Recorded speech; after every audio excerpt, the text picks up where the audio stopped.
What if I told you there's a prophetic map of our current age, a timeline for the last 2,000 years, and it's not laid out in some complex chart, but in a series of simple stories? Well, that's exactly what many believe is hidden in the parables of Matthew chapter 13. So let's dive in and decode this hidden kingdom. Okay, this verse right here, it sets the entire stage. Jesus is about to pull back the curtain on a mystery, revealing truths about his kingdom that have been totally concealed since the world began. He's not just telling stories, he's literally decoding the future for anyone who's willing to listen. So why this sudden switch to parables? What changed? Well, the answer is in the chapter right before this one. In Matthew 12, the religious leaders of Israel officially reject Jesus as their Messiah. And this is a massive turning point. On that exact same day, he shifts his entire teaching method. He goes from clear, open language to these veiled stories that actually hide the truth from those who rejected it, while revealing a hidden kingdom to his followers. So what is this hidden truth? Jesus gives it a name, the mystery kingdom. Now think of it as a description of the era we're in right now, this whole period between his first and second comings while the king is away.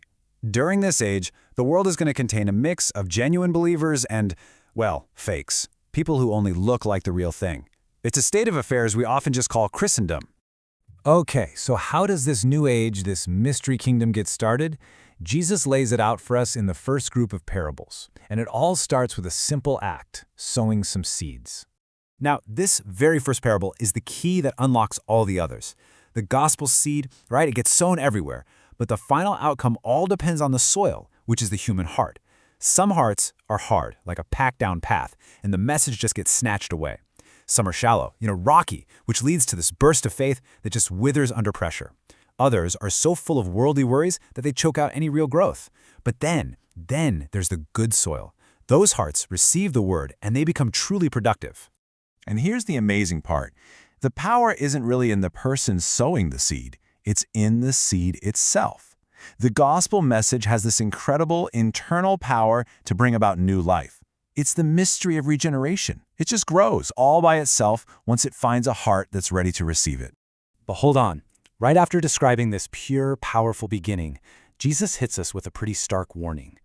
If you're expecting this age to be one of simple, pure progress, you're missing what comes next. He says this movement will be immediately infiltrated and corrupted from the inside out, and he shows us exactly how it happens. And this brings us to the parable of the tares. So while Jesus is sowing the good seed, the true believers, an enemy, Satan, comes along and secretly sows a counterfeit. These tares are basically a type of weed, and they look almost identical to wheat while they're growing. What does this mean? It means throughout this entire age, true believers and false professors are going to grow side by side, and you often can't tell them apart, not until the final judgment. But the corruption doesn't stop there. The next parable shows us what happens on the outside, on an organizational level. It starts with a tiny mustard seed, representing the faith's humble beginnings. But it doesn't just grow into a big plant, it becomes something else entirely. Yep, it balloons into this monstrous tree, an unnatural, massive external system. And who decides to move in and build a nest in its branches? Birds. Now remember, back in the first parable, Jesus told us the birds were agents of the evil one. So here they are again, representing hostile spiritual movements and all sorts of corruption, finding a nice, comfy home inside the huge, visible structure of Christendom. So if the mustard seed shows the external corruption, the parable of the leaven shows us the internal corruption. A woman hides leaven in a huge batch of flour. Now, whenever leaven is used symbolically in the Bible, it's almost always a picture of sin or false doctrine. And what does it do? It quietly, invisibly spreads until it has infected the entire loaf. This is a picture of the doctrinal corruption that would silently spread through all the major branches of Christendom. Okay, so with all this counterfeit growth and internal corruption, you might be thinking, wow, is everything lost? Not at all. Jesus now pivots to reveal God's secret recovery plan, which is working just beneath the surface of all this mess. The parable of the hidden treasure is just fascinating. See, in the Old Testament, Israel is called God's treasured possession. This parable shows that even during this age, while they've nationally rejected him, God has not forgotten them. He purchased the whole field, the entire world, with his death, all to secure this hidden treasure, a believing remnant from Israel.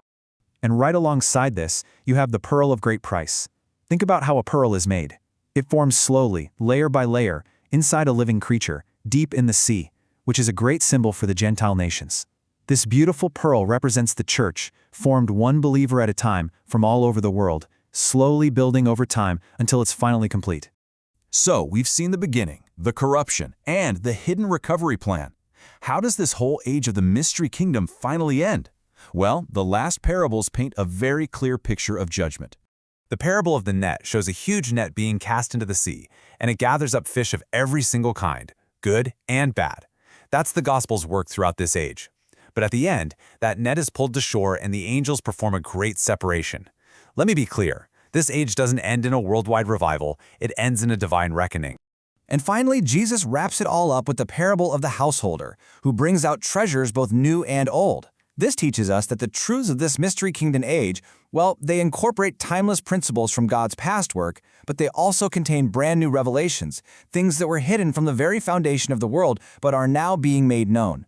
So when you put it all together, the timeline becomes crystal clear. The age starts with the powerful, unstoppable sowing of the gospel.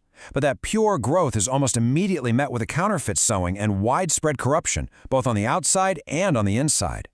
But, and this is so important, beneath the surface of all that corruption, God's sovereign plan of recovery is always at work.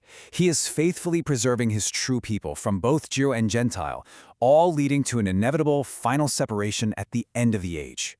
So the thing to take away from all of this is a really realistic view of our current age. It's a mixed field. It's a kingdom characterized by both genuine faith and, yes, deep corruption. The king is physically absent, but make no mistake, he is still gathering his treasure. Ultimately, these parables give us a map of history, it's true. But then they pivot from that grand timeline to a deeply personal challenge for you and me. The most important question isn't trying to pinpoint exactly where we are in the story. The real question Jesus leaves us with is this: what kind of soil are you?